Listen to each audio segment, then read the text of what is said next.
Yeah, here we go now, baby. We are right back into the action for another day of the week. Welcome to the Friday edition.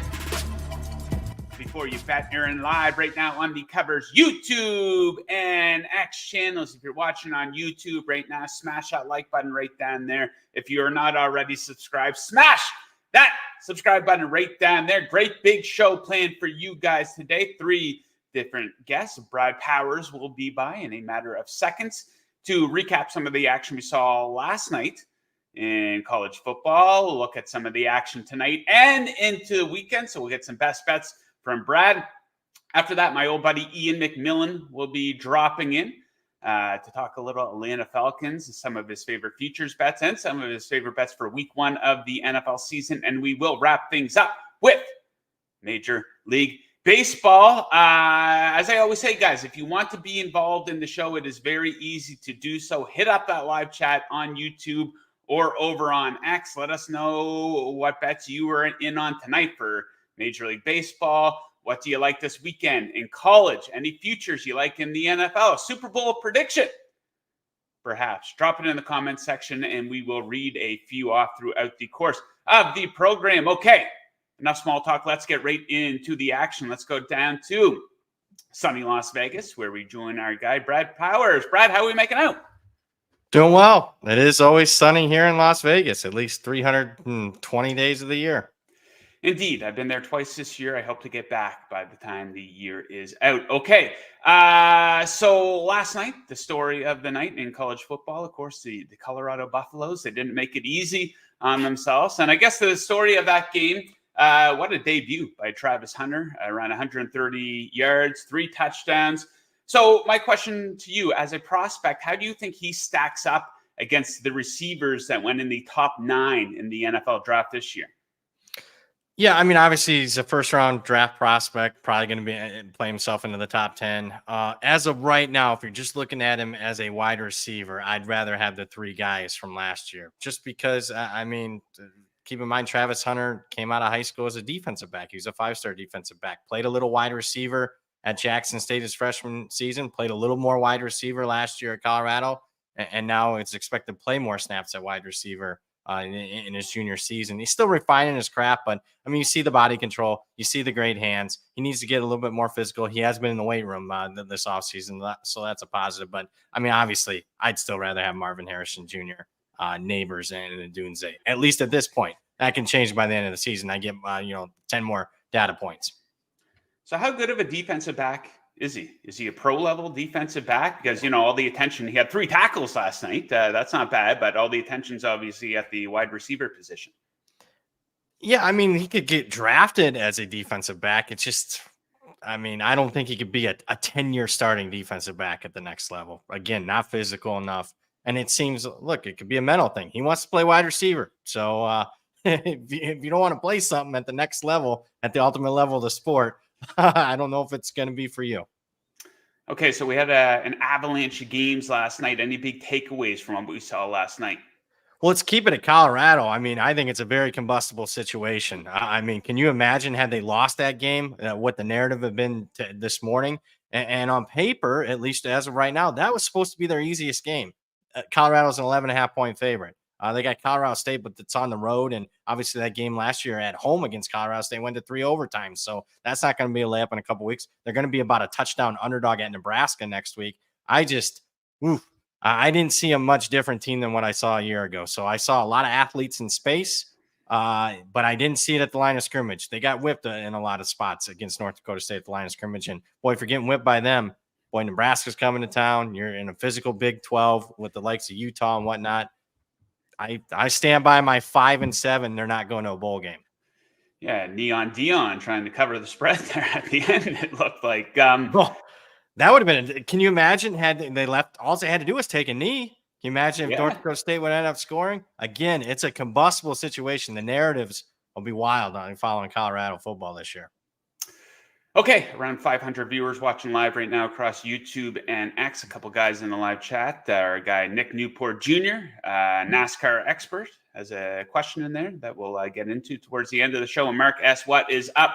Fellas, okay, Brad, 6 games on the board tonight. Do you have a favorite bet or two from the action that's available tonight? Yeah, let me quickly say, because there's a lot of FBS versus FCS games this weekend, and there was a lot last night. The FBS teams went 19-0 straight up, and you're going to say, hey, Brad, well, yeah, I mean, they're big favorites. Well, they covered 13 out of 19 games, even though they're laying 25, 30, 35, 40, and in some cases 50 points. So, before you want to run to the window and bet that big 50-point underdog, the gap between those two divisions is only getting wider. As far as tonight, keep in mind lines have been up for the 4 FBS versus FBS games for 4 months. If I had to play something tonight, Stanford +9, home underdog Cardinal here. It's a night and day difference between last year to this year for this program. Last year, first year coach, bottom 5 in college football and returning production, and still found a way, even though they lost to an FCS team, won 3 games, exceeded expectations as far as I was concerned. This year, Stanford, top 5 in the country in returning production, second year in the system. Give me them anything over a touchdown. Okay, let's get into some of the biggest games of the weekend, which is what we will be doing with Brad on all of his Friday appearances on the show. And I should have led with this. On Monday's show, Brad gave out for best bets Kent State, Pittsburgh over 55, and UCLA -14. Not much movement on any of those. So if you're interested in tailing, if you want more of a breakdown, you can go back and watch Monday's show. On the Covers YouTube page, go to the live section. You'll find Monday's show right there. Okay, so let's start with Clemson, Georgia. Of course, Georgia, favorites to win it all. The line is on the move here, though, Brad. I believe it was around 13.5 yesterday. I'm seeing at 12, 11.5 now. Any insight as to the drop on the line, and what do you think of the game? Yeah, expectation is Georgia's going to be without their top 2 running backs and their third string running backs banged up. So there is a chance they're going to be playing with a walk-on running back tomorrow and Saturday. So, typically a running back's only going to be worth a half a point, but cluster injuries at a position, then you start, get a situation where 1 + 1 = 3. So that's part of the reason. And I just think, generally speaking, people are going to want to take the big number with Clemson, something they haven't been in this big of an underdog role in a decade. I'm going to go a little bit off the beaten path. I'm going to go with the total, because if Georgia's got cluster injuries at running back, to me, they're less inclined to run the football. But what they do like is their quarterback, Carson Beck, the Heisman favorite. And they weren't afraid in the spring game to throw it 48 times with them in a game that mean nothing. I think Georgia's going to open up their offense. They like their wide receivers. They like their tight ends, even though they lost Brock Bowers. They're going to throw a bunch. Clemson, second year of their offensive coordinator, they're going to run some tempo. Give me over 48. Okay, next up, the Battle of Florida, Hurricanes Gators. Canes favored by 2.5, total of 54. Both of these teams were strong over bets to close out last season. Gators went 5-7. Hurricanes kind of disappointing, I guess. Maybe you could view it as at a game above 500. How do you see this one going down? Yeah, not a high value bet for me. I think you wait and shop and hope to get the 3. But as of right now, consensus line is Florida +2.5. That's where I lean. Both teams, I just think there's a little bit of disparity in the media narratives around both teams this offseason, just because of strength of schedule. Florida plays the toughest schedule in the country. If you gave them Miami's schedule, they'd be at 7.5, 8 wins, and everybody would be saying, yep, this is Billy Napier's best team. And I think that kind of, believe it or not, influences a little bit of the market. So I just keep it simple. SEC team at home catching points against an ACC team.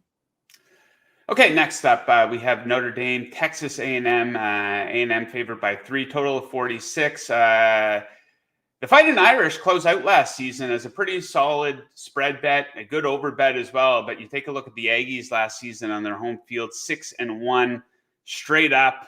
How do you see this one going down? Yeah, I just think both teams' defenses have significant edges towards the opposing offenses, particularly at the line of scrimmage, and particularly A&M's defensive front against an inexperienced Notre Dame front. So I'm going to go under. We've seen Mike Elko against Notre Dame just last year. It was a slugfest, Duke Notre Dame, 21-14 game, 2 defensive-minded coaches, 2 elite defensive coordinators. If you count Elko as the defensive coordinator for A&M, Al Golden for Notre Dame. So I'm going to go under 46 as both teams kind of feel themselves out in a big game. Okay, going down Sunday night. I love when college slots these games in on the Sunday night before the NFL season gets going. This one looks like a lot of fun. USC, LSU, both teams obviously starting over at the quarterback position. We have LSU favored by 4 points, one of the highest totals of the week. 64 points. I believe this game's out in Las Vegas. Is that right? It is in Las Vegas at Allegiant, where the Raiders play. And you mentioned standalone on Sunday. If they're really smart and cared about money, they'd have 3 standalone games on that opening Sunday, noon, 3:30. Come on.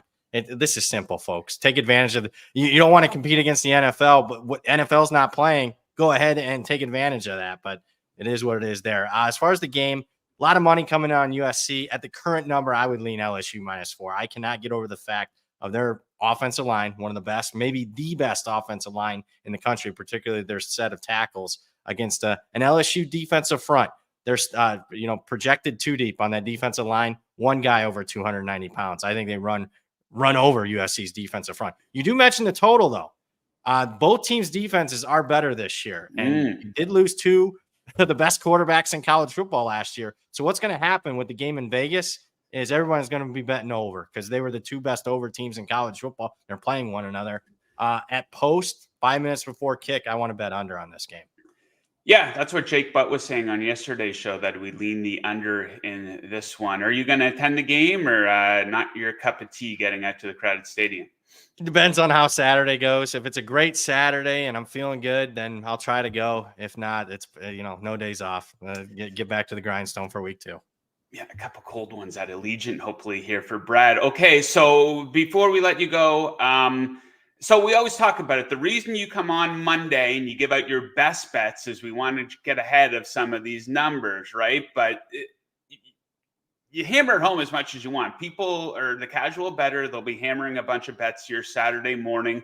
So, you're a big volume bettor. I'm sure you're still placing some bets on Saturday morning, looking to take advantage of a few things. So what advice would you have for some bettors there for things to look out for on a Saturday morning, just a couple hours before the kickoffs? Yeah, I mean, bet the stuff that's just opening up. I mean, there's 50 FBS versus FCS games. Those are soft numbers. I mean, I'm not asking you to know everything about every FCS school, but if you want to do this a little bit more seriously, pick one conference, study them up in the FCS. So I'd rather be betting that. Check the weather. That's not too hard. I mean, you just look at the Doppler radar and the wind forecast, although the wind doesn't look like it's going to be bad tomorrow across the country. That would be something I'm betting. Other derivative markets, team totals. I would give a team total right now, but it's just not widely available. So that's the kind of stuff that I'm betting. And keep in mind, it's week 1. Lines have been out for 3-4 months. Why didn't Brad give out 10 picks on Monday? That's because we didn't do a show in May. Otherwise, you would have seen 10, 15 bets from me. The one that I like, it's just, I'll keep it simple. My best bet on today's show is we're going back to the big game, Texas A&M, -145. Why are we not laying the points? Because the line 2 weeks ago was Texas A&M +1. Now they're a 3-point favorite. And it all, goes back to Notre Dame's experienced offensive line, 6 career starts against Texas A&M's strength, their defensive front, one of the best in the country. And also the fact and I'm playing the money line because of this. When is the last time Notre Dame won a big road game? I looked it up. The last time Notre Dame won as a 3-point or more road underdog, 2012. They just simply don't win these games. Okay, let's go Aggies. Let's go Brad. We'll be cheering you on this weekend, tailing some of your action for sure. So we wish you the best of luck with those bets, and we look forward to your appearance on Monday's show. Maybe a little bit more volume because the week 2 lines haven't been. Yeah, absolutely. So we do look forward to that. Hope you have a good Saturday and you get out to that game on Sunday evening. We'll get a little bit of a recap from you. But until then, best of luck, and we will catch you on Monday. Thanks for having me, Joe. Yes, sir. The man right there. Okay, let's shift gears to the other football now, professional football, the NFL. And very excited for my next guest. Makes, quarterly appearances here. Before You Bet, my old partner, my old friend, the pride of Coldbrook, Nova Scotia, former Wendy's employee, Iain MacMillan. Iain, let's get to the bottom of something. Now, I never really dug into this with you, but I believe you told me during your time at Wendy's, you had a coworker and he licked the buns once, or was this a one-time thing, or did this happen on multiple occasions? No, yeah, it was a real circus working at Wendy's Coldbrook, but that is why I make sure when I go through the drive-thru that I am pleasant to the person taking my order, because I worked with a guy who, if he didn't like the person that whose order he was taking, he would lick their butt. It wasn't a common thing. It probably happened once every 2 weeks. And sometimes, to be honest, the guy might have deserved it. So yeah, just be nice to the people in the drive-thru when you place an order at a gross rundown Wendy's, or someone may lick the bun of your junior bacon cheeseburger. Now, did you ever confront this worker, or did you just sit back like a coward and watch it happen? I sat back. Not my burger. Perhaps a little intimidated there. I've been into that Wendy's twice over the summer. 99-cent Frosties. I will be avoiding the burgers, though. However, I am nice to customer service workers, though, right? You gotta have respect for these people when you go out. Of course. These people, you see people complaining at fast food restaurants. It's like, guys, you're not at a 5-star restaurant. You're in there dropping $6 for your supper. You're not going to get 5-star service. So settle down. I wish it was $6 for my supper. I don't think it is anymore, Joe. Getting out of hand, I got Wendy's on my drive back to New York. It was like $13 for one meal. Yeah, it's pathetic. It's like, I have a family of 4. Let's go out and hit the drive-through up, and $52 at McDonald's. It's unbelievable. It's pathetic. What is going on in this election year? Hopefully we can get that figured out, the price of fast food. Okay, enough fast food talk. Save more of that for another day, perhaps, Ian. But let's get into some football. So the last time you were on the show, it was right after round 1 of the NFL draft. We both kind of mocked the Falcons for the Michael Penix situation. You're seeing a lot of people really kind of warm up to that, I guess. I haven't changed. I still think it was stupid. They should have picked a guy that they could have slotted into the defense or a starter at another position. But either way, a lot of hype around your team, a lot of hype for maybe the most hyped team in the league. Kind of the Jets are the favorites and win the AFC East now for some reason. But betting aside, you're a die-hard Falcons fan. What are your expectations for this team going into the season? Yeah, I have high expectations, Joe. I mean, especially when you look at the fact they have by far the easiest schedule in the NFL. It's not even close. When you look at each team's opponent's projected win total, it's the Falcons by far have the easy schedule. Now, when the schedule actually came out, it does work against them a little bit in the fact that the start of the season is going to be a little bit tough. Game against the Chiefs early on, against the Eagles week 2. But if they can survive the first 3 or 4 or 5 weeks, the back 2/3 of the schedule is going to be very easy. So my expectations for the Falcons are for them to win a playoff game. I think if they win a playoff game, that is a successful season. I'm happy with that. And I can move forward with my life. If they miss the playoffs, Joe, this is the biggest failure of a Falcon season in my 2+ decades watching this team. They have to, at the very least, make the playoffs, most likely win the division. If they don't, then it's going to be a disaster. So make the playoffs. I'm satisfied. Win a playoff game. I'm happy. That's I think winning a playoff game, win the division, host a game in the wild card round, win that game, and then I'm happy. And then anything more than that is a cherry on top. Yeah, John Middlecoff, we had him on the show on Wednesday. One of his favorite futures bets was for the Falcons not to make the playoffs, but it is a cupcake division. The kind of narrative about them all last season is, hey, they're a quarterback away. Now they got 2 quarterbacks. So yeah, I mean, people forget heading into week 18. Now they had a little bit of an outside possibility, but they had a chance to win the NFC South heading into week 18. They had Desmond Ridder as their quarterback, who just got cut for Clayton Tune from the Cardinals. He stinks. One of the worst starting quarterbacks in NFL history, and they still almost won the division. So we got Kirk Cousins. We got some pieces on defense. Judon, Simmons. We're a much better team. New coach, great offensive coordinator. If they can almost win the division last year with the roster and the quarterback and the coaching they had, they got to do it this year. Yeah, I am aligned with you in terms of my Dolphins. What's a good year for the Dolphins? Win a fucking playoff game here, guys. They've had some bad injury luck down the stretch the past couple seasons. Skylar Thompson starting in the playoffs 2 years ago, and then the coldest game of all time in the playoffs, absolutely decimated. I think the Dolphins not being able to play in cold weather, I do think that's a little overblown based on that game. Not a lot of teams are going to go in that situation against a team that went on to win the Super Bowl, by the way, on their home field and one of the coldest games of all time, and have a good performance. So, looking forward to the season. Can't wait to get it underway. But this probably the last show we're going to be talking futures bets because we're getting into the week 1 stuff, but let's get a few from you. Do you have 2 favorite futures bets that you absolutely love, that you absolutely expect to win here? Yeah, I'll give you a long shot that I like. Okay. There are a couple long shot future bets. One that I like in terms of a division winner, I really like the Packers to win the NFC North. I'm not high on the Lions this year. I thought the record was a little bit better than how they played last season. If you look at Joe, one of our favorite stats, net yards per play last season. I think the Lions were like 11th in the NFL in net yards per play. Now they have a first place schedule.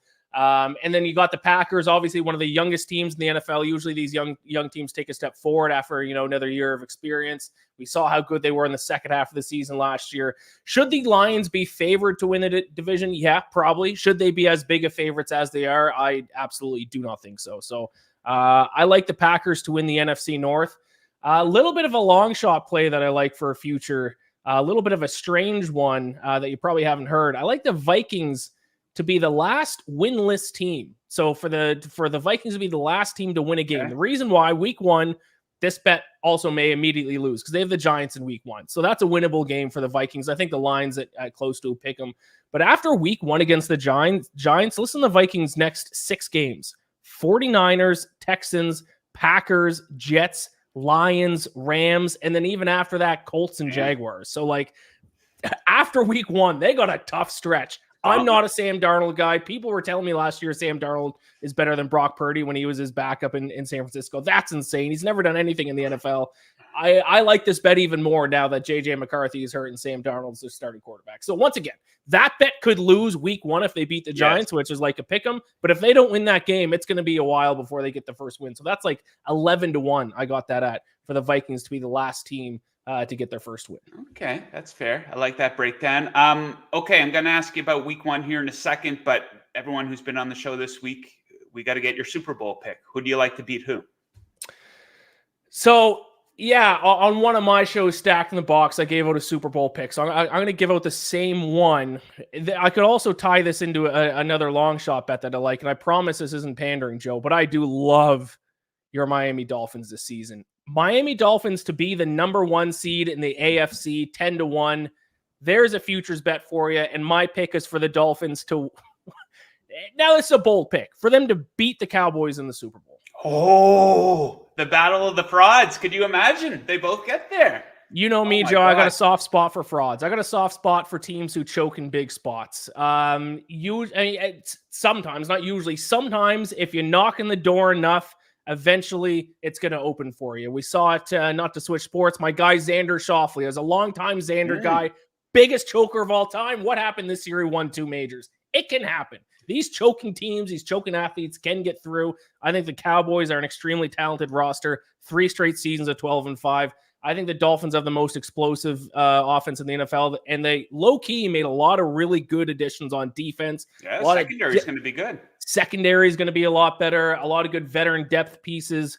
I think they had kind of an underrated offseason with some defensive signings. So I love the Dolphins this year. I like them to be the number 1 seed in the AFC.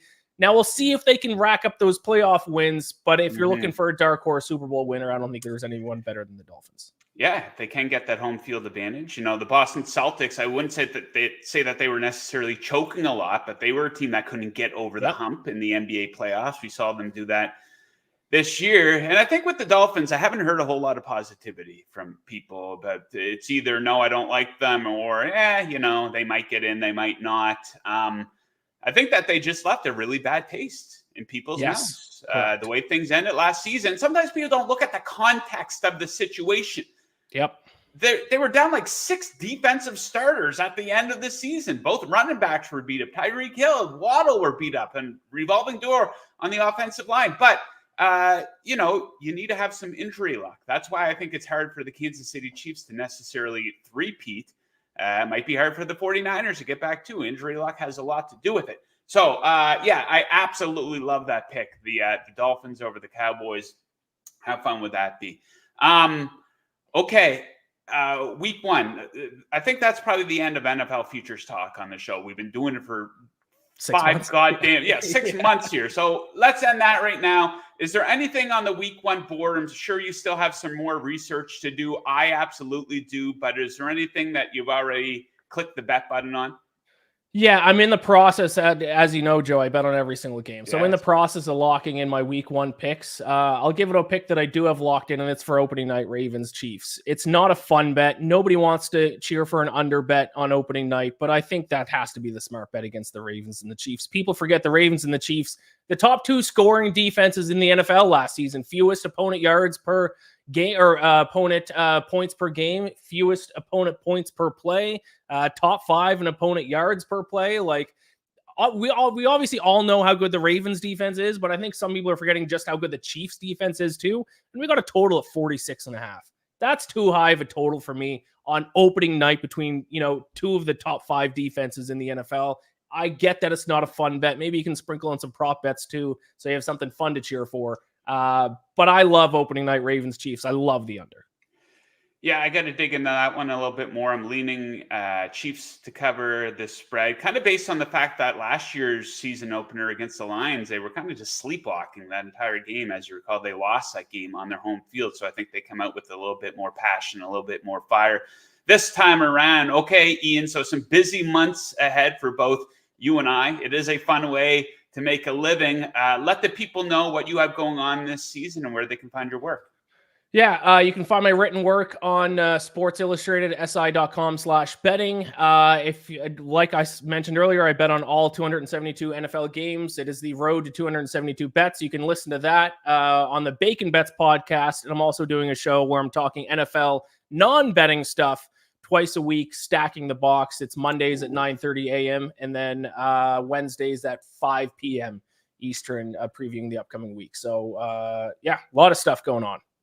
And aside from that, Ian and I are going to get a petition going to lower the prices of fast food. Yes. Ian, best of luck this season. Best of luck to your Falcons. And we'll look to check in with you again, maybe in a month or so.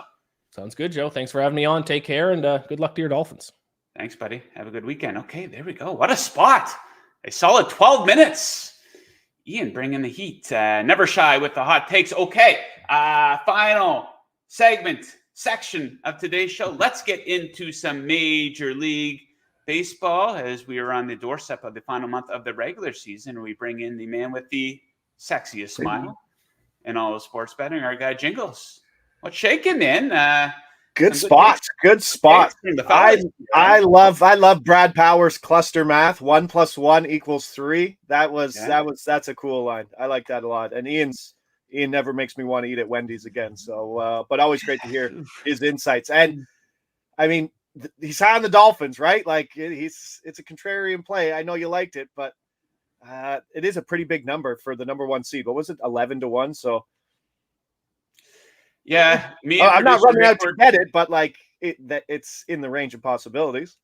Mick and I were talking, producer Mick and I were talking before the show, and I think the Dolphins have a good season getting to the playoffs, but in terms of the way the schedule laid out, they backloaded the schedule on them again. That is the last thing this team needed, because it's been the past 2 seasons. They get to this checkpoint when they're about 8-4, 9-3, just one of the top teams in the league. Then they get to this checkpoint, the final half of the season, and things turn to shit. And they made the schedule very difficult for them. So they're going to have to overcome that. And hopefully then your cold front narrative is going to be loud again, right? Because the schedule gets here. Listen. Those final 2 games, they go to New York against the Jets and Cleveland against the Browns. They're not going to Kansas City to play the Chiefs and Cincinnati to play the Bengals or Baltimore against the Ravens. So the competition does matter. But not a favorable situation. So it's something you got to overcome.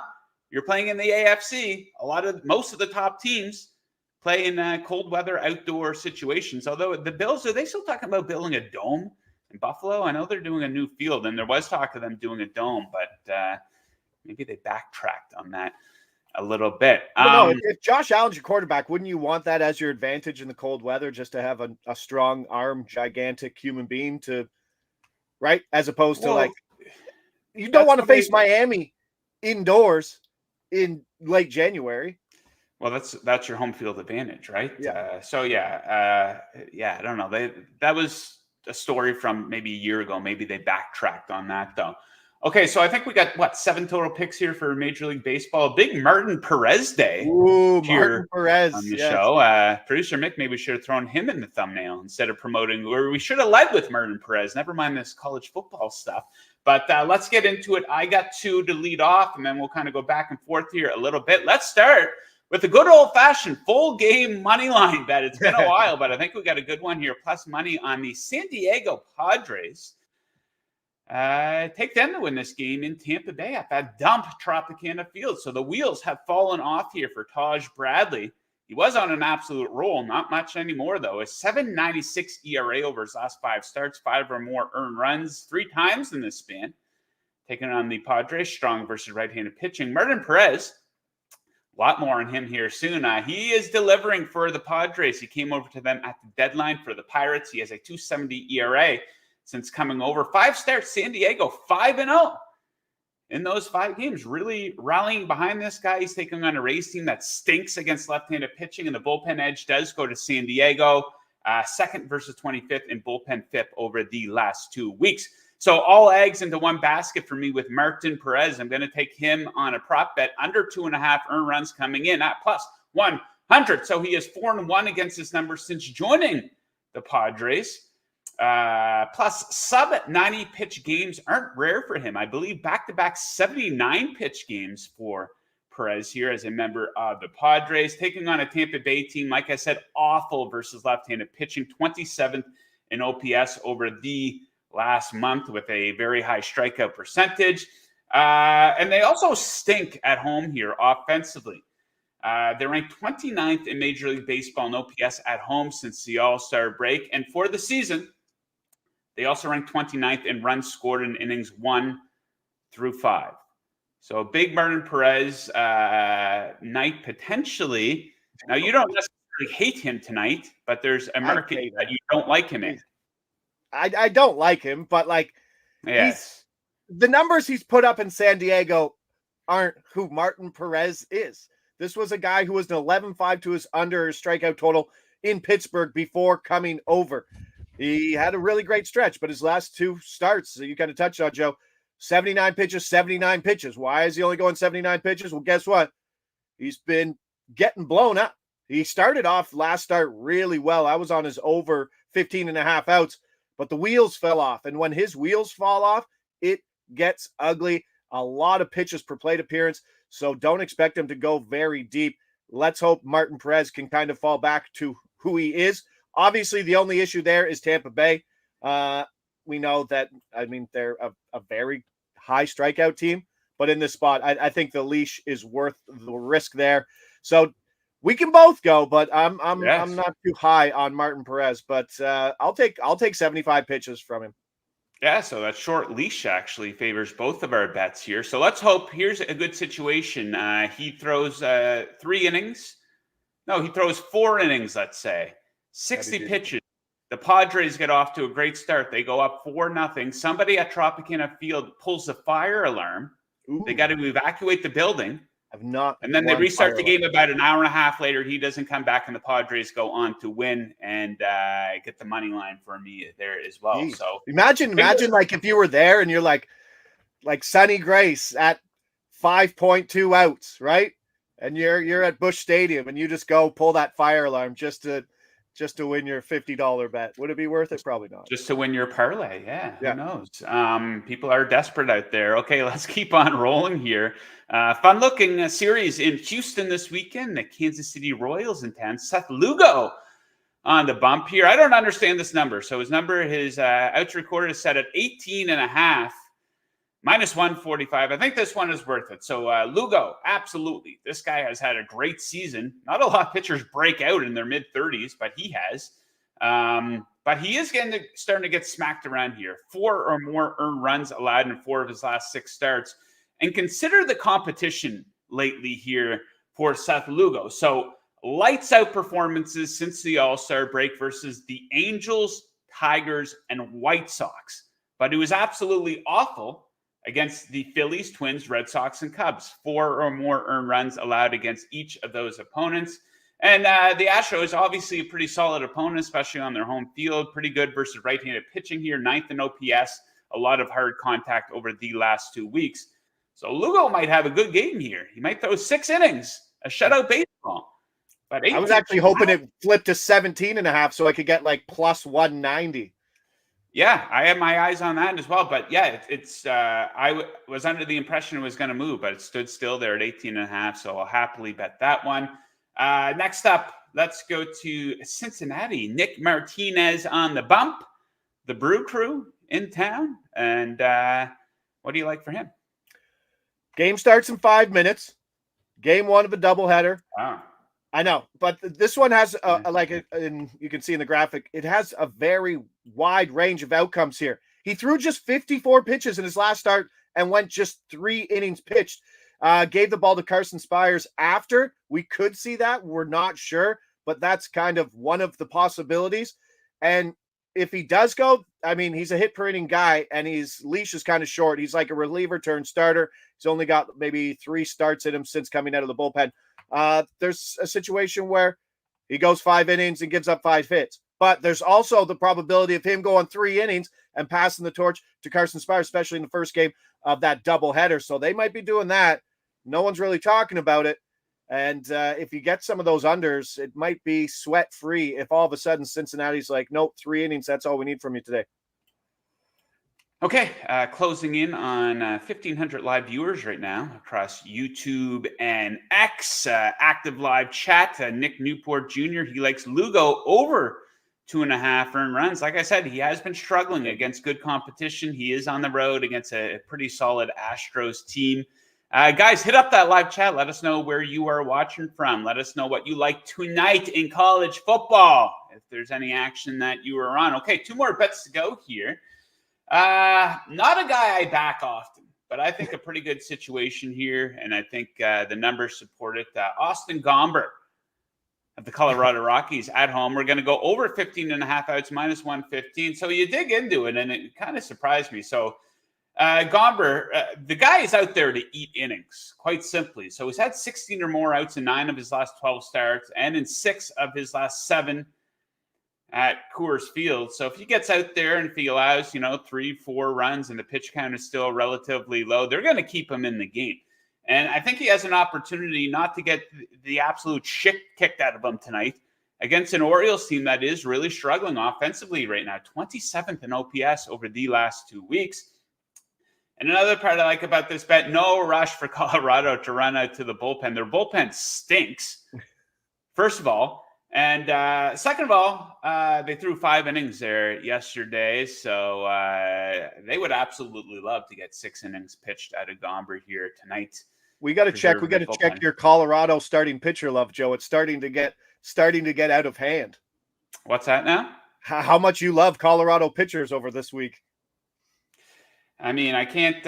What was it? The Marlins were in town. This is a bit better of a series here to get to see the Orioles play. But my God, man, I was thinking today too about like what an awful situation to be drafted to certain. Like if you're a stud high school pitcher we talked about, and you get drafted by the Colorado Rockies, like your life is set up so much differently if you get drafted by the Dodgers, the Yankees, the Red Sox, as opposed to, hey, you've been picked by the Oakland Athletics. No. You've been picked by the Miami. If you get picked, if you're a good player, you get drafted to Miami Marlins, the Oakland A's, even the Tampa Bay Rays. Your best hope is that, hey, you're a really good player, and then you will get traded to the Yankees, the Dodgers, the Red Sox, right? So you're just showcasing in the minors just to get the ticket out of town. But how bad Oakland runs their own franchise? Could you imagine how bad?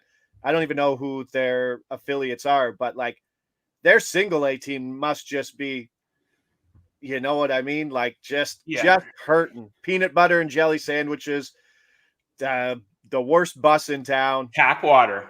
Oh God, no. It was warm tap water.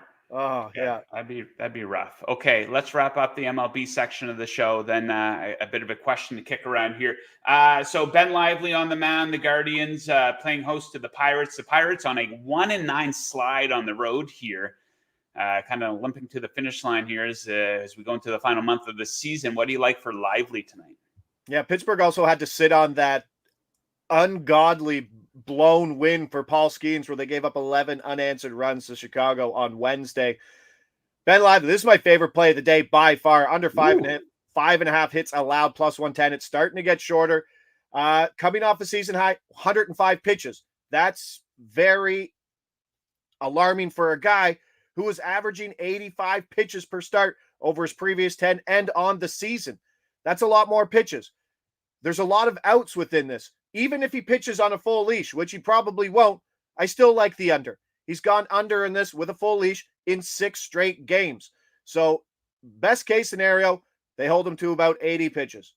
Under looks great versus a bad offense. Worst case scenario, gets a full leash, and he's shown that he can go under this number even with that. So plus money is wild. I really have this price closer to like minus 125. We're starting to see the books slowly trickle down, but it's something I'll take, and it's certainly my favorite play of the day.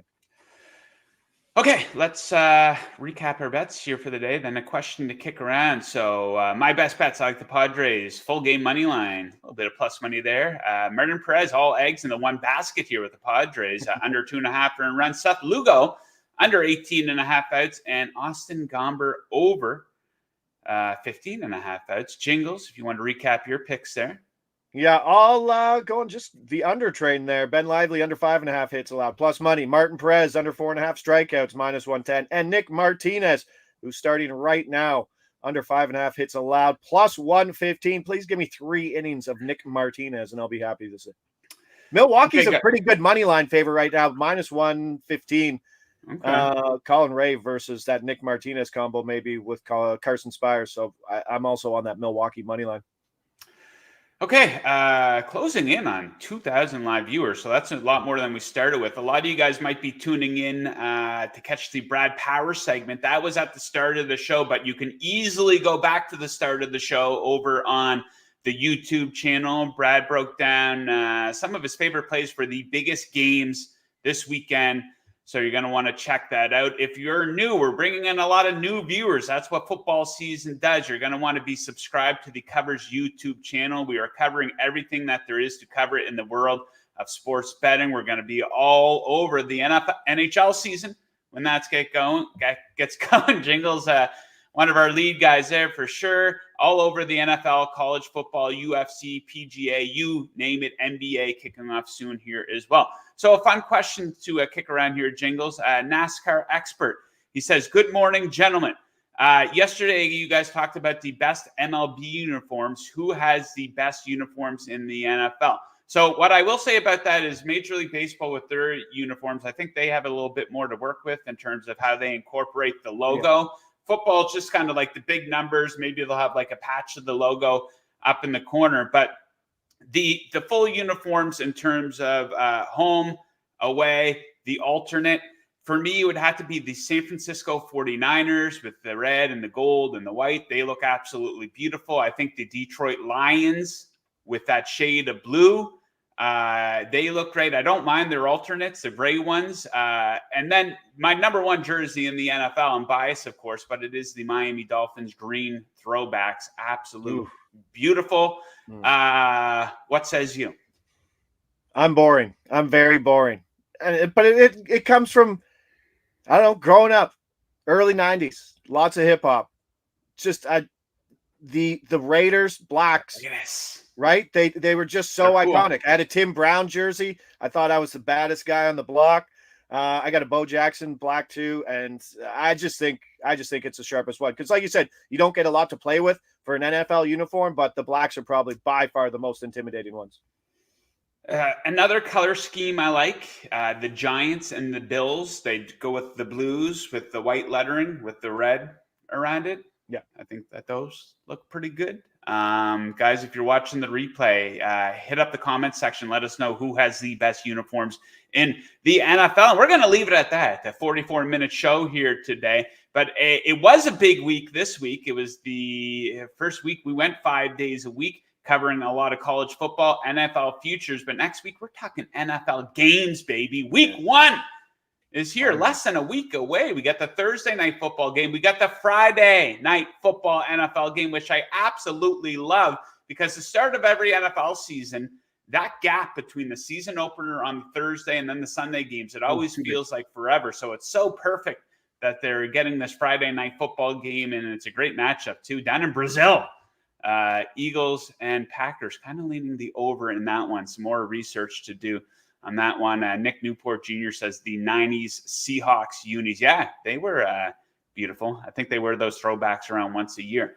Sexy stuff right there. Okay, Jingles, best of luck with all of your bets here tonight and over the course of the weekend. You're going to be back with us on Monday. Brad Powers is going to be back with us on Monday. You're not going to want to miss that one. Those are going to be his best bets of the week. You want to get ahead of a lot of these numbers here, and that's what Brad's going to be doing with us every single Monday for college football. So we do hope to see you guys then. Best of luck with all your bets tonight and over the weekend. We will catch you guys on Monday. Woo!